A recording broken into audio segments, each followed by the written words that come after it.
Rhyming, timing, நீங்கள் play பண்ணுறதுக்கு எங்கள் வாழ்க்கை தான் கிடச்சிதான்னு நான் கேட்குறேன். சீக்கிரமே நான், சீமான் மற்றும் விஜய் இணைந்து செயல்படுவோம் என்பதை இந்த நேரத்தில் நான் சொல்லிக்கொள்கிறேன். 2026 களம் காணும் தேர்தலில் சீமான் அவர்கள் முதல்வர் ஆவார்கள், விஜய் அவர்கள் துணை முதல்வர் ஆவார்கள்.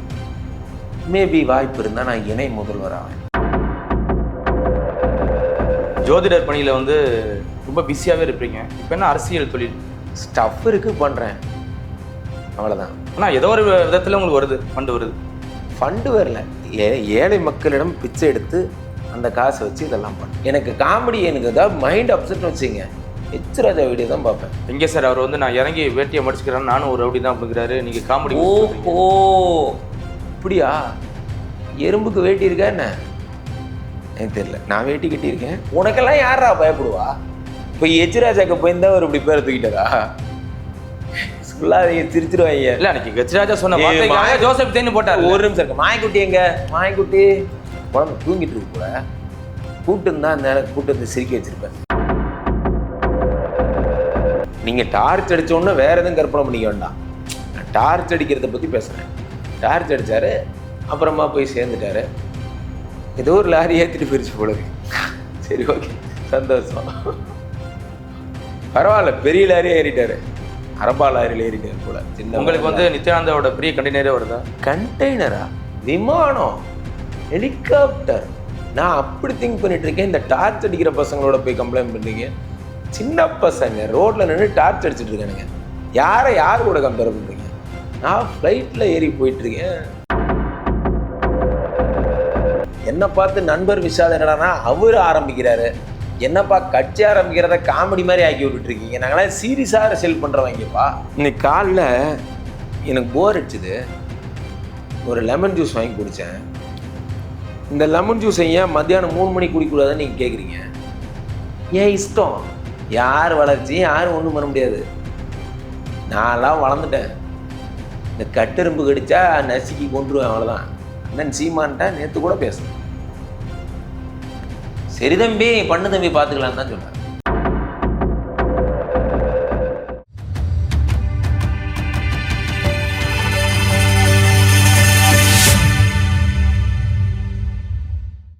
பழையசோறு.com. பழைய சோறு, கம்மங்கூழ், கேழ்வரகு கூழ் மற்றும் டயபெட்டிஸ் உணவுகள் உங்கள் இல்லம் தேடி. For franchisee call 8124845555.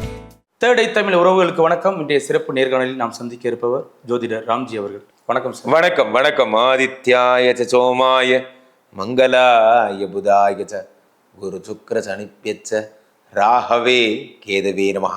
உலகெங்கிலும் இருக்கும் என் ரசிகர்கள் அனைவருக்கும் வணக்கம். ஜோதிடர் ராம்ஜி அவர்கள் இன்று தடம் மாறி இந்து திராவிடர் கழகம் அப்படின்னு ஒரு கட்சி ஆரம்பிச்சிருக்காரு. அது ஒரு புறம் இருக்க மாயா இலவச மருத்துவமனை ஒன்று ஆரம்பிச்சிருக்கீங்க. என்ன காரணம்? ஃபண்டு நிறையா வருதா நித்யானந்தர்கிட்ட இருந்து? நித்யானந்தரிடமிருந்து ஃபண்டு வர வேண்டும் என்று நானும் ஆசைப்படுகிறேன். தரல அவர் ஒன்றும். என் மேலே அவர் கண்ணு வைக்கலன்னு நினைக்கிறேன். இல்லை, அடுத்தடுத்த பயணம் போகிறீங்க டக்குன்னு. தடம் மாறி என்ற வார்த்தை எதற்கு பயன்படுத்தினீர்கள் என்று தெரியவில்லை. என் தடத்தில் தான் நான் செல்லுகிறேன். இந்து மதத்திற்காக நான் பணி செய்கிறேன். இந்து மதத்தின் ஜோதிடன் நான் ஒன்றும் வேற மதத்தின் ஜோதிடன் இல்லையே. அப்போ இந்து மதத்தில் இருக்கும் குறைகளை களைவது என் பணி என்பதால் இந்து திராவிட கழகம் என்று ஒன்றை துவங்கி இருக்கிறேன். திராவிடர் கழகங்கள் எப்பொழுதும் இந்து மதத்தை மூடநம்பிக்கைகளை பரப்புபவர்களாகவும் இந்து மதத்தை சேர்ந்தவர்கள் பிறப்பால் வேற்றுமை காண்பவர்களாகவும் காட்டுகிறார்கள். இது எல்லாம் எத்தனை தவறு என்பதை சுட்டிக்காட்டவே நான் வந்திருக்கிறேன். என் பணியை நான் செய்கிறேன். இந்து மதத்தில் தான் நான் ஒரு சாமியாராக இருக்கிறேன். அப்போ இந்து மதத்தோட வேலையை தான் நான் செஞ்சாகணும். ஒன்று, நித்யான்னம்னு டெய்லி 500 பேருக்கு சாப்பாடு போடுறோம். ஸ்ரீமடத்தில் 3 மணி நேரம் ஹோமம் பண்ணுறோம். அவ்வகையிலே இலவச மருத்துவத்தையும் நம்ம தொடங்குகிறோம். இலவச மருத்துவத்தை நீங்கள் ஏன் ஃபண்டிங் வருதான்னு ஏன் கேட்குறீங்க? இல்லை, ஒரே நேரத்தில் அடுத்தடுத்த தொழில் ஆரம்பிச்சிருக்கீங்க. ஒரு புறம் அரசியல் வாழ்க்கையை ஆரம்பிச்சிருக்கீங்க, அடுத்தவனா டக்குன்னு மாயா இலவச மருத்துவமனை ஆரம்பிச்சிருக்கீங்களே. ஃபண்டு வராமையே ஆரம்பிக்க முடியும்? ஸ்டஃப் இருக்குது, பண்ணுறேன், அவ்வளோதான். ஆனால் ஏதோ ஒரு விதத்தில் உங்களுக்கு வருது, ஃபண்டு வருது. ஃபண்டு வரல, ஏழை மக்களிடம் பிச்சை எடுத்து அந்த காசை வச்சு இதெல்லாம் பண்ணுறேன். திரு சீமான் அவர்கள் சொல்கிற மாதிரியே சொல்கிறீங்க. ஆமாம், எல்லா பெரிய உண்மையான தலைவர்களும் அப்படி தானே. சீமான நண்பர் அவர் உண்மையானவர், அவர் சொல்கிற மாதிரியே நானும் சொல்கிறேன். ஏழை மக்களிடம் பிச்சை எடுத்து நான் இதை செய்கிறேன். ஜோதிடர் பணியில் வந்து ரொம்ப பிஸியாகவே இருப்பீங்க. இப்போ என்ன அரசியல் தொழில்? இது மக்களுடைய அறியாமையை தீர்ப்பதற்கான முயற்சி. இங்கே இன்னும் தாழ்த்தப்பட்டவர்களாகவே இருக்கிறார்கள். இந்து மதத்துடைய பெரிய பிரச்சனையே என்ன அப்படின்னா 1 2 3 4 தான். பிராமணியத்தை முதலில் தூக்கி பிடிப்பதும், எஸ்சி எஸ்டிகளை வந்து தாழ்த்தப்பட்டவர்களாக காட்டுவதும் இந்து மதத்தின் பிரச்சனை. வேட்டுவ மதத்தை சேர்ந்த வால்மீகி தான் இங்கு ராமாயணத்தை எழுதினான்.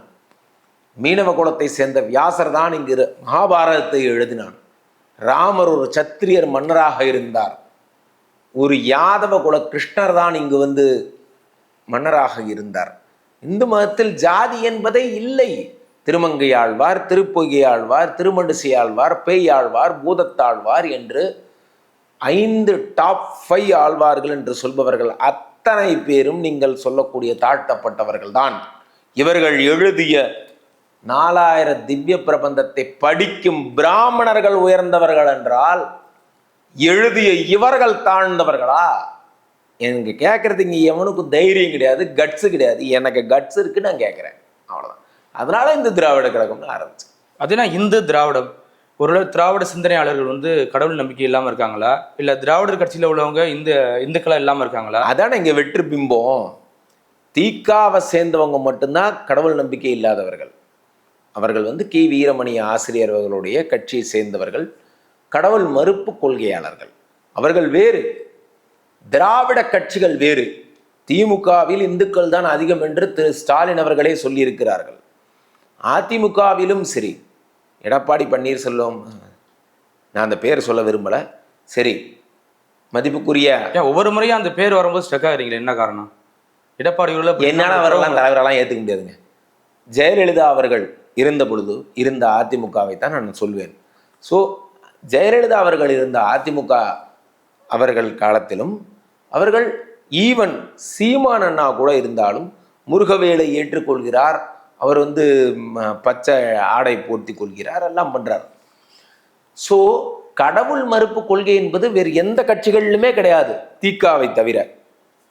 ஆனால் இவர்களுக்கு ஒரு வெற்றி பிம்பம் என்னவென்றால், தீபாவளிக்கு நான் வாழ்த்து சொல்ல மாட்டேன், ஏனென்றால் இது வந்து ஒரு மூடநம்பிக்கையை சார்ந்த பண்டிகை என்பது போல இவர் கருத்துக்கள்.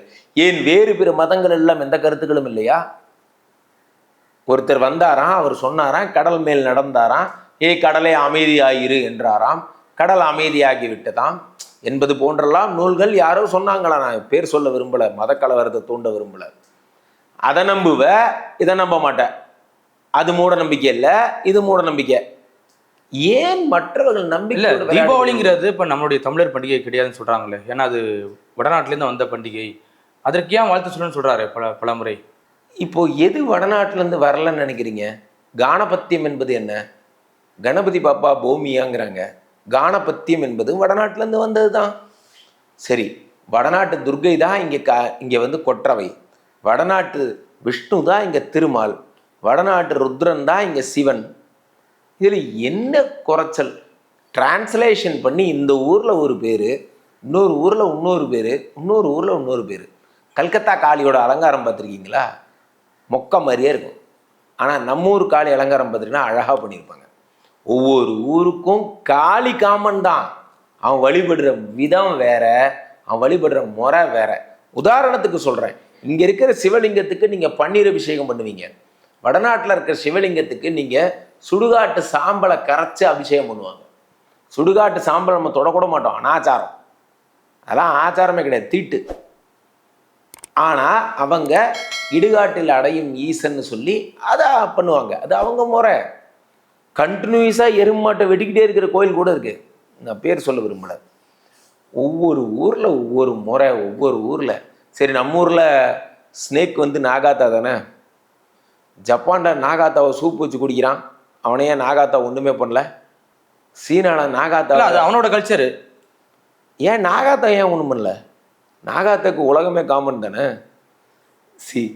நம்ம ஊரில் பூண்டை என்ன பண்ணுறோம், பிரியாணியில் அடித்து போட்டு பிரியாணியில் போட்டு சாப்பிடலாம், மிக்ஸ் பண்ணுறோம், கார்லிக். ஆனால் இங்கிலாந்து போனீங்கன்னா வேம்பயர் வந்தால் கார்லிக் எடுத்து இப்படி காட்டுவாங்க, பூண்டு சாமி என்னை காப்பாற்று சாமி, இந்த ரத்த காட்டேரியிலேருந்து என்னை காப்பாற்று சாமி அப்படிம்பாங்க. லூசு பேலை, இந்த பூண்டு நாங்கள் பிரியாணியில் போட்டு திம்பண்டா அப்படின்னு நீங்கள் சொல்லுவீங்க. அவன் சொல்லுவான், லூசு பேலை, இந்த பாம்பு நாங்கள் டெய்லி சூப் குடிக்கிறதுடா, அதை போய் நாகாத்தாவா கும்பிட்றேனாம்பா. ஊருக்கு ஊர் ஒழுக்கம் மாறுபடும். கமலஹாசன் சொல்லுவார், இந்த டார்ச் அடிப்பார் தெரியுமா, அதுதான் கமலஹாசன். டார்ச் அடிப்பார், டார்ச் அடிக்கிற கமலஹாசன் சொல்லுவார், மக்கள் நீதி மையம். ஆமாம், டார்ச் அடிப்பார் அப்படின்னு, இப்படி டார்ச் அடிப்பார். சொன்னார், ஆண்டவரே ஏண்டவரே எங்களை எல்லாம் குழப்பி விட்டீங்க. அப்புறம் எங்கேயோ போய் சேர்ந்துட்டாருன்னு கேள்விப்பட்டேன். அதனால் வருத்தப்பட்டு சொல்கிறேன். இல்லை, எங்கேருந்து வந்தாரோ அங்கேயே போய் சேர்ந்துட்டாரு. அப்புறம் டார்ச் எல்லாம் அடிச்சிங்க. நீங்கள் டார்ச் அடித்தோன்னே வேறு எதுவும் கற்பனை பண்ணிக்க வேண்டாம். நான் டார்ச் அடிக்கிறத பற்றி பேசுகிறேன். டார்ச் அடித்தார், அப்புறமா போய் சேர்ந்துட்டாரு. ஏதோ ஒரு லாரி ஏற்றிட்டு போயிடுச்சு போல இருக்கு. சரி, ஓகே, சந்தோஷம். பரவாயில்ல, பெரிய லாரியே ஏறிட்டார், அரபா லாரியில் ஏறிட்டார் போல. வாழ்த்துக்கள், அந்த வகையில் வாழ்த்துக்கள். சரி, ஏதோ ஒரு சின்ன, உங்களுக்கு வந்து நித்யானந்தாவோட பெரிய கண்டெய்னரே வருதா, அப்படி எடுத்துக்கலாமா? எப்படி நித்யானந்தா உங்களுக்கு நித்யானந்தாவோட பெரிய கண்டெய்னரே வருதா? கண்டெய்னரா? விமானம், ஹெலிகாப்டர்? நான் அப்படி திங்க் பண்ணிட்டு இருக்கேன். இந்த டார்ச் அடிக்கிற பசங்களோட போய் கம்ப்ளைண்ட் பண்ணுறீங்க. சின்ன பசங்க ரோட்டில் நின்று டார்ச் அடிச்சுட்டு இருக்கானுங்க. யார் கூட கம்பேர் பண்ணுறீங்க? நான் ஃப்ளைட்டில் ஏறி போயிட்டுருக்கேன். சரி, அதை விடுங்க. சரி, தனி மனித தாக்குதல் வேண்டாம் நமக்கு. அவர் ஆள முடிஞ்சது ஃப்ளைட்டில் வருதுங்கிறிய, அவர் ஆள முடிஞ்சது டார்ச் அடிக்கிறாரு. சரிப்பா தம்பி, டார்ச் அடி. வயசாயிடுச்சு பாவம், அவரால் ஃப்ளைட்லலாம் ஏற முடியாது. இப்போ டார்ச்சாவது அடிக்கிட்டோம், விடுங்க. ஹரிக்கேன் லேம்ப் கொடுங்க, கொஞ்சம் டிஃப்ரெண்ட்டாக இருக்கட்டும். டார்ச் அடிக்கிறத பற்றி நிறையா படங்கள் வந்துருச்சு. டார்ச் லைட்னே ஒரு படம் வந்திருக்கு. ஹரிக்கேன் லேம்ப் கொடுத்துட்டா ஹரிக்கேன் லேம்ப்னு ஒரு படம் எடுக்கலாம். அது மாதிரி அதை டிஃப்ரெண்ட்டாக ட்ரை பண்ணிட்டு. திரு ராம்ஜி அவர்கள் வந்து இந்துக்கள் ஓட்டு மட்டும் எனக்கு கிடைச்சா போதும், மற்ற இஸ்லாமிய ஓட்டு கிறிஸ்தவ ஓட்டு வேண்டாம் என்றல்ல. ஒரு துறைக்காக நீங்கள் முயற்சி செய்கிறீர்கள், ஒரு துறைக்கான நாற்காலிக்காக முயற்சி செய்கிறீர்கள். அந்த நாற்காலி கிடைத்தவுடன் அந்த நாற்காலியை போலவே விரைத்து போகிறார்கள். இங்கிருக்கும் ஜீயர்களும், இங்கிருக்கும் மடாதிபதிகளும், இங்கிருக்கும் சங்கராச்சாரியார்களும், இங்கிருக்கும் அத்தனை பேர்களையும் தான் கேட்கிறேன், யாரிடமாவது ஏதேனும் ஒரு கேள்வி கேளுங்களேன், சிவோஹம் என்று சொல்லிவிட்டு சென்று விடுகிறார்கள். இது எனக்கான பதில் இல்லையே, எனக்கு 1008 கொஸ்டின் இருக்கு சார். இப்போ இந்த தெரு சார், இந்த தெருவில் ஒரு சாவு நடந்துருச்சு. இங்க இருக்கிற கோயிலை மூடிட்டான். ஏன்டா இந்த கோயிலை மூடனு கேட்டா தீட்டுங்கிறான். சாவை எடுத்ததுக்கு அப்புறம் தான் கோயிலை திறக்க முடியும்னு சொல்றான். உலகத்தையே ஆளும் ஈசனுக்கு என்ன திட்டு? உங்க ஈசன் தான் சுடலையே ஆடுவாரே, சுடுகாட்டில் போய் ஆடுறவராச்சே, அவருக்கு என்ன தீட்டு என்றால் அது தீட்டு அல்ல. சுடலை ஆடும் ஈசன் தான் அந்த டெத்து வீட்டில் முதல் ஆளா உட்காந்துருக்கிறாரு. முதல் ஆளா இப்படி உட்காந்துருப்பார். கடவுள் இல்லை, இந்த இடத்துல இல்லை. இப்போ அவர் டெத்து வீட்டில் இருக்கார், அதனால கதவை மூடிட்டீங்க.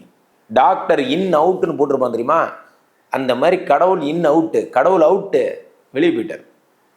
அங்க இருக்கிற கடவுள் எப்போ அவர்கள்லாம் உள்ள போனார்களோ அப்பயே வெளில போயிட்டான்னு சொல்ல வரீங்க. செத்து போன வீட்டில் உட்காந்துருக்கார். பாடையை தூக்கிட்டு காட்டு வரைக்கும் போறார், சுடுகாட்டு வரைக்கும். சுடுகாட்டுக்கு போயிட்டு நீங்க திரும்பி வந்தா எப்படி குளிப்பீங்களோ அதே மாதிரி திரும்பி வந்தா அவர் அபிஷேகம், அவ்வளவுதான். இதுக்கு பேர் தீட்டு கிடையாது, இதுக்கு பேர் காடு தான் நம்மளோட முதல் ஒர்ஷிப்னு அர்த்தம். இது எத்தனை பேருக்கு புரியும்? இது போன்ற விஷயங்களை தான் இந்து மதத்தில் நான் சொல்ல போறேன்.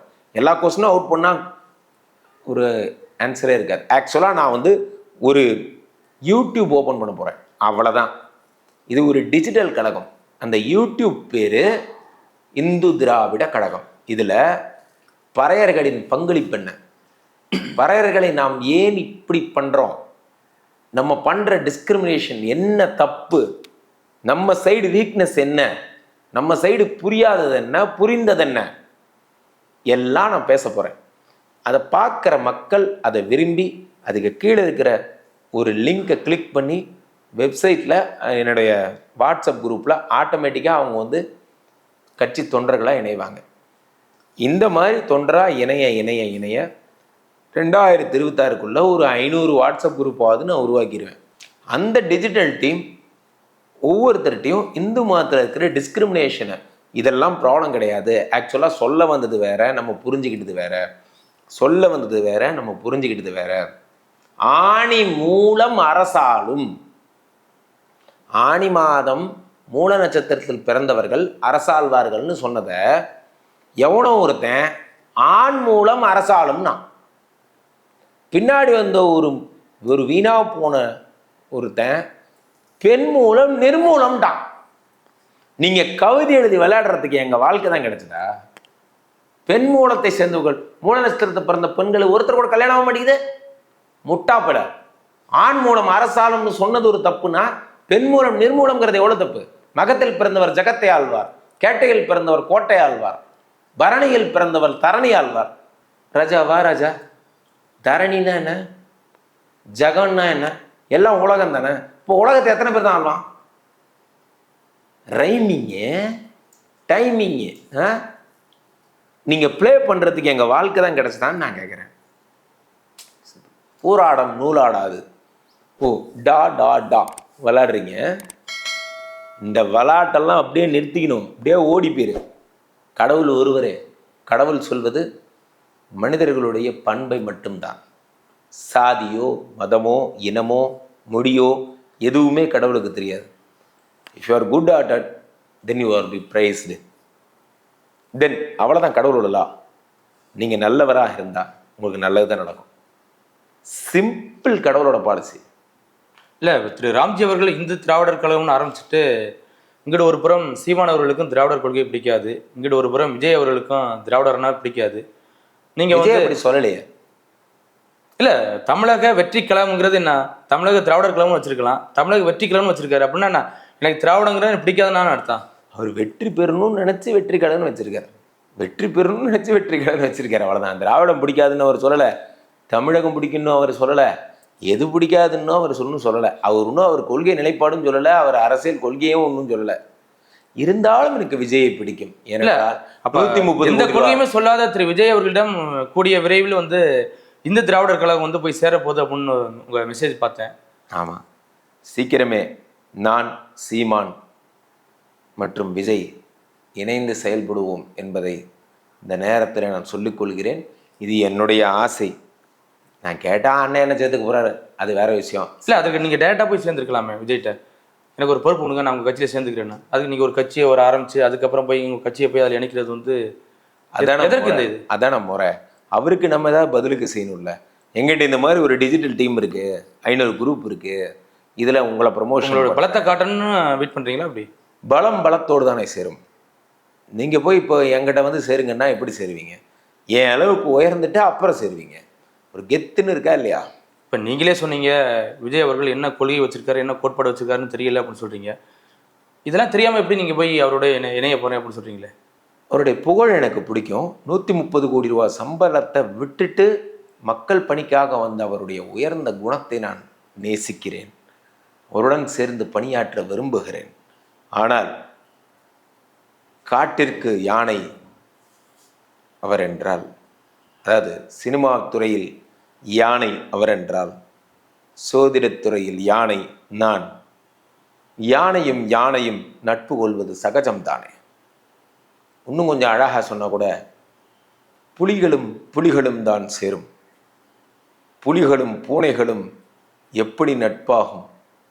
திரு விஜய் அவர்கள் இதுவரைக்கும் ஒரு மாநாடு போடலை, எந்த ஒரு அறிவிப்பும் இல்லை. சாதாரண ஒரு அறிவிப்பு லெட்டர் பேடை மட்டும் நான் கட்சி ஆரம்பிச்சு சொல்லியிருக்காரு. நீங்களும் அதே மாதிரி தான் ஒரு அறிவிப்பு மட்டும் வெளியிட்டிருந்தீங்க. இல்லை, வருகின்ற 25ஆம் தேதி என்னுடைய ஜெனரல் செக்ரட்டரி திரு பிரபாகரன் அவர்கள் இருக்கிறார். 25ஆம் தேதி ஒரு மாபெரும் மாநாடு நமது சென்னையிலே நடத்த திட்டமிட்டிருக்கிறோம். அதற்கான பணிகள் நடந்தேறி கொண்டிருக்கிறது. அந்த நாளிலே கட்சியினுடைய பெயரையும் இதனுடைய எதிர்காலத்தையும் நாங்கள் அறிவிப்போம். இந்து திராவிடர் கழகம்னு ஆரம்பிச்சிருக்கீங்க.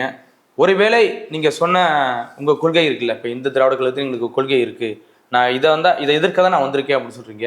ஒருவேளை நடிகர் விஜய் அவர்கள் இதற்கு ஆதரவா போனா நீங்க எப்படி அவரோட இணைவீங்களா இல்ல எதிர்ப்பீங்களா? அவர் அப்படி சொல்ல மாட்டார், எனக்கு நம்பிக்கை இருக்கு. கட்சி ஆரம்பிக்கும் முன்னாடியே ஜோசப் விஜய் அப்படி சொல்ல மாட்டார். ஹெச் ராஜாலாம் ஜோசப் விஜய்னு வாண்டடாக உம்பளுத்தார் இல்லையா? விஜய் அப்படி அதெல்லாம் மறந்துட்டா போய் சேர போறார். இல்லை, அதெல்லாம் மறந்துட்டு தானே இன்னைக்கு வந்து ஜோசப்ங்கிற வார்த்தையை தூக்கிட்டாரு. இல்லை அப்படிலாம் இல்லை, அவர் நீங்கள் அப்படி சொல்லக்கூடாது. அவர் தன் மதத்தை காட்ட விரும்பாதவரை, விஜய்ங்கிறது தான் மக்களுக்கு தெரியும். இப்போது என் பேர் ராம் சங்கர், ஆனால் மக்களுக்கு ராம்ஜின்னு தான் தெரியும். நான் ராம்ஜின்னு தான் எல்லாத்தையும் சொல்லிக்கிறேன். அவ்வகையிலே ஜோசப் என்று சொல்லாமல் இருக்கலாம். ஆனால் மீண்டும் விஜய் பிஜேபியுடன் சேருவது அவருக்கான சரியான வழி அல்ல.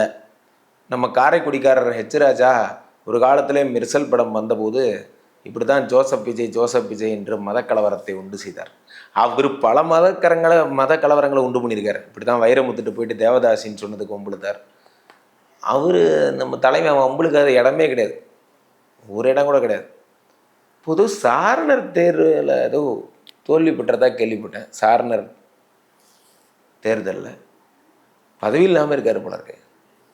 இந்த கிழட்டு சிங்கம்னு சொல்லுவாங்கல்ல, கிழட்டு கழுகு, கிழட்டு காக்கா, கிழட்டு குருவி, கிழட்டு எலி, அந்த மாதிரி கூட சொல்லலாம். எறும்பு, கிழட்டு எறும்பு அப்படி கூட சொல்லலாம். இல்லை பாவம் ஏதோ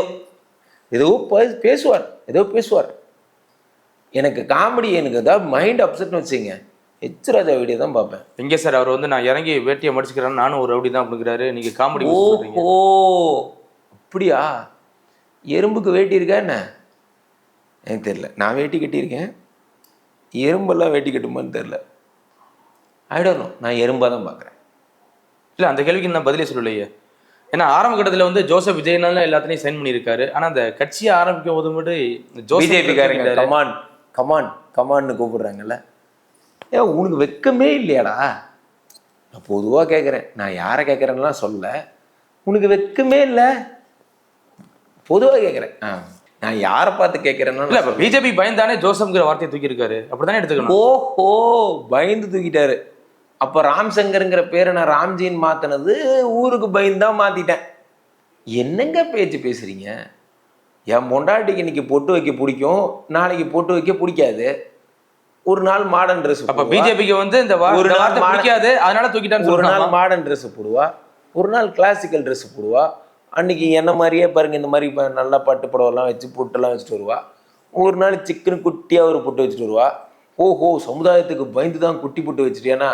உனக்கெல்லாம் யாரா பயப்படுவா? இப்போ ஹெச் ராஜாக்கு பயந்து அவர் இப்படி பேரை தூக்கிட்டாரா? சொல்லாதீங்க, சிரிச்சிருவாங்க. இல்லை, அன்னைக்கு ஹெச் ராஜா சொன்ன வார்த்தைக்காக ஜோசப் விஜய்னு போட்டார். ஒரு நிமிஷம் இருக்கு. மாயக்குட்டி எங்க? மாயக்குட்டி குழந்தை தூங்கிட்டு இருக்கு போல, கூட்டு இருந்தா அந்த கூட்டு வந்து சிரிக்க வச்சிருப்பேன். ஹெச் ராஜா பற்றி பேசுனதுக்கா? ஆமாம். இல்லை, இவரை பார்த்து பயந்துட்டாங்க நீங்களே. நான் சிரிச்சா கரெக்டாக இருக்காது. குழந்தை தூங்கிருச்சு, இல்லைன்னா நேரம் கூட்டம் வந்து சிரிக்க வச்சிருப்பேன். திரு ராம்ஜி அவர்கள் இவ்வளவு நாளும் நாம் தமிழர் கட்சி ஒருங்கிணைப்பு சீமான் அவர்களோட கைகோர்த்திருந்தாரு, அவருக்கு ஆதரவாக பேசிட்டு இருந்தாரு. இன்று வந்து பார்த்தீங்கன்னா விஜய் பக்கம் சாயிறாரு. என்ன காரணம்? விஜய், சீமான், நான் இணைந்து செயல்பட வேண்டும் என்று நினைக்கிறோம். இல்லை, இவ்வளவு நாளும் விஜய் சீமான் கூட போயிருக்கலாமே, நீங்க ஏன் திரும்ப விஜய் வந்தோன்னா ஒருவேளை ஒரு ஃபேன் அதிகமா இருக்கு அப்படி போனா? சீமானை நான் கூட தானே டிராவல் பண்றேன், அவர் புகழ தானே பரப்பிட்டு இருக்கேன். இப்போ விஜய் வர்ற இந்த காட்டை அண்ணனுக்கு சாதகமா பயன்படுத்தணும்னு நினைக்கிற டூல் நான், அவ்வளவுதான். இல்ல, விஜய் அவர்கள் கட்சி ஆரம்பிக்கும் போது சீமான் தெரிவிச்சாரு, விஜயோடைய புகழ ஃபேன்ஸ் தாங்க என்னோட ஓட்டர்ஸ் அப்படிலாம் சொல்லியிருக்காரு. அப்படிங்கும் போது எப்படி விஜய் கூட சேருவார் சொல்ல வரீங்க? விஜயுடைய டூல், அவருடைய காற்றை பயன்படுத்துறதுக்கு பிஜேபியிலேருந்து எல்லா வயலும் துடிக்கிறான். யார் பக்கமும் போயிடக்கூடாது, விஜய் அப்படியே கைக்குள்ளேயே கொண்டு போய் சீமானை கையில் சேர்த்துடணுங்கிறது என் நோக்கம், அவ்வளோதான். இதில் எனக்கு ஒரு நோக்கமும் கிடையாது. என்னோட நோக்கம் எல்லாம் விஜய் அண்ணாவும் சீமான் அண்ணாவும் நல்லா இருக்கணும், சிறப்பாக செயல்படணும், சிறந்த அரசியலை தரணும். விஜய் அண்ணாவோட மாசு சீமானோட மாசும் சேர்ந்தா இங்கே ஜெயிக்கும் அப்படிங்கிறது என்னோட ஆசை. அதில் என்னோட இது ஒரு சின்ன மாசம் சேர்ந்து செயல்படணுங்கிறது ஆசை. நல்லா மாசுன்னு சொல்ல மாட்டேன், சீமான நல்லா மாஸ் ஆஃப் தி மாசு, ஏதோ அண்ணன் கூட சேர்ந்து பணியாற்றணும்னு எனக்கு ஆசை. இந்த லட்சியம் நிறைவேறணும். நான் விஜய் அண்ணா சீமான் அண்ணா கூட்டணி அடுத்து இது விஜய் பார்வை கேட்டணும்னு நான் வேண்டிக்கிறேன். திரு விஜய் அவர்களை நாங்கள் உங்களை வரவேற்க தயாராக இருக்கிறோம். வாருங்கள், நல்ல பாதைக்கு செல்வோம். நீங்கள் கூடலாம் போய் கெட்டு போயிடாதீங்க தலைவரே, வேணாம் தலைவரே. ஒரு காலத்தில் ஞாபகம் இருக்கா இல்லையா, நம்ம யார் மறக்கக்கூடாது. இவ்வளோ தூரம் ஆக்ரோஷமாக பேசுகிறீங்க. அவருடைய கொள்கை கோட்பாடுன்னு அறிவிக்கவே இல்லை. ஒரு மாநாடு போட்டு கூட நான் இதான் பண்ண போகிறேன், எனக்கு எதிரி இவர் தான் அப்படின்னு சொல்லவே இல்லை. ஆனால் 25ஆம் தேதி நான் அறிவிப்பேன். விஜய் அவர்கள் அவர் சீக்கிரமே அறிவிப்பார் என்று நம்புகிறேன். அதற்காக அவரை அதிகார சக்திகள் அவரை மேலெழுக்க விடாமல் தடுத்து கொண்டிருக்கின்றன. பார்ப்போம். யார் வளர்ச்சி இங்கே ஒன்றும் பண்ண முடியாது. இந்த எச்சிராஜா ஒன்று தான் கேட்குறேன், கட்டெரும்பு என்ன செஞ்சிருவாங்க இப்போ? யார் வளர்ச்சி யாரும் ஒன்றும் பண்ண முடியாது. நான்லாம் வளர்ந்துட்டேன், இந்த கட்டெரும்பு கடிச்சா நசுக்கி கொண்டுருவேன், அவ்வளோதான். இல்லை, நடிகர் விஜய் அவர்கள் 2024 நாடாளுமன்ற தேர்தல் எனக்கு குறிக்கோள் கிடையாது, முக்கியம் கிடையாது, யாருக்கும் ஆதரவு கிடையாதுன்னு சொல்லியிருக்காரு. 2024 தான், 26 தான் எனக்கு என்னுடைய குறிக்கோள் அப்படின்னு இருக்காரு. அப்புறம் இப்போ அவசரமாக கட்சி ஆரம்பிக்கணும் அவர்? இப்போ ஆரம்பிச்சாதானங்க விஷன். நானும் இப்பதான் ஆரம்பிச்சேன். இல்ல சார், என்ன பார்த்து நண்பர் விஷால் என்னடானா 2024 ஆரம்பிச்சா அடுத்த நாள் நான் ஆரம்பிச்சேன். என்ன பார்த்து நண்பர் விஷால் என்னடானா அவரு ஆரம்பிக்கிறாரு. என்னப்பா கட்சி ஆரம்பிக்கிறத காமெடி மாதிரி ஆக்கி விட்டுட்டு இருக்கீங்க. நாங்களாம் சீரியஸாக அரசியல் பண்ணுறவங்கப்பா. நான் சீமான் அண்ணாவோட அவர் கூடவே திரியிற ஆளு. நானும் விஜயும் சேர்ந்து பண்ணலான்னு பார்த்தா விஷால் உடனே நானும் ஒரு கட்சி ஆரம்பிக்கிறேன். ஆமாப்பா வாங்கப்பா, யார் வேற யாராவது இருக்கீங்களா, வாங்க கமான் எல்லாரும் நானும் கட்சி ஆரம்பிக்கிறேன்னு சொல்லி தயவுசெய்து காமெடி ஆக்கி விடாதீங்கப்பா ப்ளீஸ். இல்லை, 2024 தேர்தல் முக்கியம் இல்லைங்கிறாரு. அதனால நான் இப்போ தேர்தலுக்கு 2 மாதங்கள் இருக்கு, அது தேர்தல் முடிஞ்சதுக்கு அப்புறம் அறிவிக்கலாமே விஜய் அவர்கள். இப்போ என்ன காரணம் முன்னே அவசரமாக ஒரு லெட்டர் பேடில் அறிவிச்சிருக்காரு, அதான் கேட்குறேன். இன்னைக்கு காலைல எனக்கு போர் அடிச்சுது, ஒரு லெமன் ஜூஸ் வாங்கி குடித்தேன். இந்த லெமன் ஜூஸ் ஏன் மத்தியானம் 3 மணிக்கு குடிக்கூடாதுன்னு நீங்கள் கேட்குறீங்க. ஏன் இஷ்டம். நான் காலைல 10 மணிக்கு குடிப்பேன், 9 மணிக்கு குடிப்பேன், 8 மணிக்கு கூட தான் குடிப்பேன். ஏன் இஷ்டம். நீங்கள் என்ன கேட்குறது? அவர் இஷ்டம்.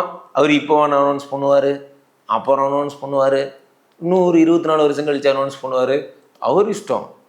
இந்த கேள்வியெல்லாம் என் தலைவன் நீங்கள் தீராஜன்கிட்ட கேட்டுக்கிறீங்களா? என்னைக்காவது கேட்டிருக்கீங்களா? எல்லோரும் வரீங்க. தமிழக வெற்றி கழகம்னு ஆரம்பிச்சிட்டிங்க, எப்படி கழகம்னு ஆரம்பிக்கலாம், அதை ஆரம்பிக்கலாம், இதா அது என்னமா கேட்குறீங்க? என் தலைவன் அதிமுகவில் உட்காந்துருக்கான், லட்சிய திராவிட முன்னேற்ற கழகம். அந்த கழகத்தை போய் ஏன்டா கழகம்னு ஆரம்பிச்ச அப்படின்னு யாராவது என் தலைவன் தீராஜன்கிட்ட கேட்டிருக்கீங்களா? சமத்துவ மக்கள் கழகம் என் தலைவன் சரத்குமார் அவர்கிட்ட கேட்டிருக்கீங்களா? யாராவது எவன்கிட்டயா கேட்டிருக்கீங்களா? விஜய்கிட்ட மட்டும் கேட்குறீங்க. இல்லை, அவர்கிட்டையும் கேட்டான், உங்களுடைய கொள்கை என்ன, கோட்பாடு என்ன, எதுக்காக கட்சி ஆரம்பிச்சுன்னு கேட்டான். யார் அதிமுக கேட்டிங்களா? இல்லை, எல்லாட்டையும் கேட்குறோமே. இதான் விஜய் அவர்கிட்டையும் கேட்குறான். ஒரு அரசியல் தலைவர் என்ன கொள்கை என்ன கோட்பாடுன்னு கேட்குறான். இதில் என்ன தவறு இருக்கு? அவர் சொல்லுவாருங்க, இருங்க, டிசைன் பண்ணிட்டு இருக்காருங்க, ஜஸ்ட் அனௌன்ஸ்மெண்ட். சார், அவர் சொல்றதுக்குள்ள நீங்க வந்து அவ்வளோ ஆதரவு தெரிவிக்கிறீங்களா? அதனால தான் உங்கள்கிட்ட கேட்குறேன் இந்த கேள்வியை. போயிடக்கூடாது, எங்கிட்ட தான் வரணும், அண்ணன் சீமான்ட்ட வரணும், அவ்வளோதான். வேற எங்கேயும் போயிடக்கூடாது, வேற யாராவது உரிமை கொண்டாடிடக்கூடாது, அவ்வளோதான் என் ஆசை.